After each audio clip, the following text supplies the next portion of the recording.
안녕하세요. 뉴스와 사람들입니다. 지난 대선 기간 부산 민주공원을 방문했던 교웅은 87년 6월 항쟁에 이한열 열사가 최루탄을 맞고 쓰러지는 장면의 조형물을 보고서 이건 부마인가요? 라고 발언했었지요. 이미 그때 교웅의 민주주의 역사의 수준이 여실히 드러났던 것인데 이제는 아예 60 민주항쟁 기념식에 불참해버렸지요. 대통령, 국무총리, 행안부 장관 직무대행, 여당 지도부 등 그 누구도 참석하지 않았고 행안부 차관은 기념사마저도 취소했습니다. 60민주항쟁이 2007년 기념일로 제정된 이후 민주화운동 기념사업회가 주관을 했는데 이 사업회가 후원한 진보단체 행사에 윤석열 정권 퇴진이라는 구호가 걸렸다는 이유였지요. 더 나아가 행안부는 민주화운동 기념사업회에 대한 특별감사도 예고했습니다. 이에 대해 이재명 대표는 행사가 끝나고 명동성당 야외로 나와 다음과 같이 발언했습니다. 참으로 많은 국민들의 희생과 노력으로 우리 대한민국의 민주주의가 시작됐습니다. 지금의 정부도 지금의 대통령도 우리 국민들의 손으로 직접 구성된 정부이자 대통령입니다. 민주주의 공화국 대한민국의 진정한 민주주의를 시작했던 오늘의 이 현장을 대통령과 정부 당국자들이 보이콧한 점에 대해서 매우 유감스럽게 생각합니다. 60 항쟁이 없었다면 오늘의 윤석열 대통령도 오늘의 정권도 없었다는 점을 직시해야 합니다. 민주주의는 저절로 오는 것이 아니고 또 저절로 지켜지는 것도 아닙니다. 수많은 사람들의 피와 지고한 노력으로 비로소 만들어지고 지켜지는 것입니다. 정부의 옹졸함을 이해할 수가 없습니다. 극히 사소한 이유를 핑계로 예산 삭감 위협을 하기도 하고 공식적 정부 행사를 비토한 것이 과연 있을 수 있는 일인가 하는 생각이 듭니다. 진정으로 국민을 존중하고 대한민국이 국민이 주인인 나라임을, 민주국가임을, 또 민주주의 체제임을 부정하는 행위라서 참으로 유감스럽다는 말씀을 다시 한번 드립니다. 결국 민주주의는 정권이 아니라 권력자들이 아니라 국민이 만들고 지켜나가는 것이라는 점을 깨닫게 하는 참담한 현장입니다. 라고 일갈했습니다. 자, SNS에도 이렇게 밝혔었지요. 낡은 이분법 청산하는 것이 6월 정신을 지키는 길입니다. 6월은 저절로 오지 않았습니다. 우리 모두는 오만한 권력에 저항했던 선열들의 숭고한 희생에 빚지고 있습니다. 선열들이 목숨 걸고 지키려고 한 것은 국민이 주인인 세상이었습니다. 이념과 계급 따위로 사람을 구분하고 통치하려는 야만적 권력을 끊어내고 모든 국가 구성원들이 진정 자유롭고 평등한 세상, 공평한 기회가 주어지고 노력한 만큼의 몫이 보장되는 진정한 민주주의를 만들고자 한 것입니다. 내가 선임을 입증하는 가장 간편한 방법은 상대방을 악으로 규정하는 것입니다. 독재 정권의 통치는 언제나 권력의 반대편을 악마화하는 것에서 시작했음을 잊지 말아야 합니다. 지금도 이러한 과오를 범하지 않는지 돌아봐야 합니다. 권력은 누군가를 편가르며 진실을 가리고 민주주의의 후퇴를 유발하는 것은 아닌지 끊임없이 스스로를 감시해야 합니다.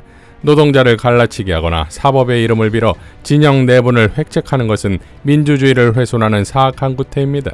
2년 전 이한열 열사의 어머님 배은심 여사님 생전에 그 손 꼭 붙잡고 했던 약속을 다시 마음에 새깁니다. 선열에 부끄럽지 않은 정치하겠습니다. 낡은 이분법 청산하고 오직 주권자의 요구에 기민하게 응하고 건설적 대안으로 잘하게 경쟁하는 정치를 만드는데 제 모든 것을 바치겠습니다. 라고 밝혔습니다. 자, 이에 대해 기자가 이분법의 의미에 대해 질문하자 또 이렇게 밝혔지요. 적 아니면 아군, 이런 생각으로는 이 다원화된 사회를 통합적으로 이끌어가기 어렵습니다. 현 정부에게, 현 대통령에게 마음에 드는 일도 마음에 들지 않는 일도 있을 것입니다. 자신들의 취향에 맞는 국민도 맞지 않는 국민도 있을 것입니다. 자신들의 지향과 가치와 어긋난다는 이유로 다시 경찰봉으로 우리 국민과 노동자들을 폭행하고 또다시 캡사이신 체류탄을 준비하고 물대포를 준비하는 그런 생각으로는 다양한 또 다문화된 사회를 제대로 이끌어가기 어렵다는 그런 말씀을 드리고 싶습니다. 라고 밝혔습니다. 자, 이것이 현재 대한민국 대통령의 수준인 것인데 더 놀라운 건 이날 경이 러시아의 날을 기념하여 푸틴에게 축하서한을 보냈다는 보도가 나왔지요. 그러니까 1991년 6월 러시아가 소련 시절의 독재 정치에서 벗어나 새롭게 민주국가로 태어난 날을 기념하는 날인 러시아의 날을 축하했다는 겁니다. 물론 민주화의 영웅이라 불리던 옐친이 결국 몰락하고 이어 푸틴이라는 황제를 탄생시키긴 했지만 말이지요. 자, 그러니까 자신의 나라의 독재를 물리친 민주항쟁 기념일엔 불참하고 난데없이 러시아에 축하 사안을 보내는 기괴한 행동을 한다 이겁니다. 그것도 러시아의 전쟁 상대국의 탄약과 포탄 지원 의혹 속에서 그야말로 러시아 기업과 교민사회를 쑥대밭으로 만들어 놓고 말이지요. 아시다시피 지난 4월 교웅이 로이터 통신과의 인터뷰에서 우크라이나의 군사 지원을 언급하자 푸틴 대통령의 최측근이자 러시아 전 대통령인 드미트리 메드베데프는 교웅의 발언을 언급하며 우리의 적들을 도우려는 새로운 이들이 있다. 윤석열 대통령은 원론적으로 한국이 키우이 정권에 무기를 제공할 준비가 되어 있다고 말했다. 최근까지 한국은 우크라이나에 살상 무기를 제공할 가능성을 완전히 배제했다고 장담해왔다. 한국 국민들이 북한의 러시아 최신 무기를 보며 무엇이라 말할지 궁금하다. 받은 만큼 돌려주겠다. 라고 발언했습니다. 러시아 외교부도 윤석열 대통령의 발언에 우크라이나에 대한 어떠한 무기 제공도 반러시아 적대행위로 간주하겠다. 라며 반발했었지요. 자, 대통령실이 러시아 당국이 일어나지 않을 일에 대해서 코멘트하게 되는데 우리가 앞으로 어떻게 할지에 대해서는 향후 러시아에 달려있다고 거꾸로 생각할 수 있다. 라고 말했던 그 배짱과 가오는 어디 가고 축하 서한이라니요? 이젠 러시아가 어떻게 할지에 대해선 한국에 달린 겁니까? 반면 중국에 대해서는 주한 중국 대사를 조치했고 이어 국힘의 신원식은 아예 싱하이밍 중국 대사의 사과가 없을 시 즉각 추방하라고 주장했습니다. 자, 이러한 경정권의 비정상적이고 기괴한 외교 행보를 어찌해야 할까요? 장군 출신의 한설 교수는 다음과 같이 밝혔습니다. 중국의 이번 움직임은 여산일이 아니다. 분명하게 한국 내부의 분열을 노린 것이며 매우 강압적이고 고압적이다. 그러나 이런 상황을 자초한 것은 윤석열의 대외정책이다. 때에 맞춰서 조태용은 현재의 상황을 적과 우군이라는 이분법적 논리로 대응했다. 가장 실리적으로 접근해야 할 외교관 출신의 안보실장이 마치 군인들의 사고방식으로 사안을 보고 있는 것이다. 윤석열 정권의 이런 태도는 한국 인민들의 대중인식을 좀 더 악화시켜서 자신들에게 유리하게 이끌어가려는 국내 정치적 이유 때문일 것이다.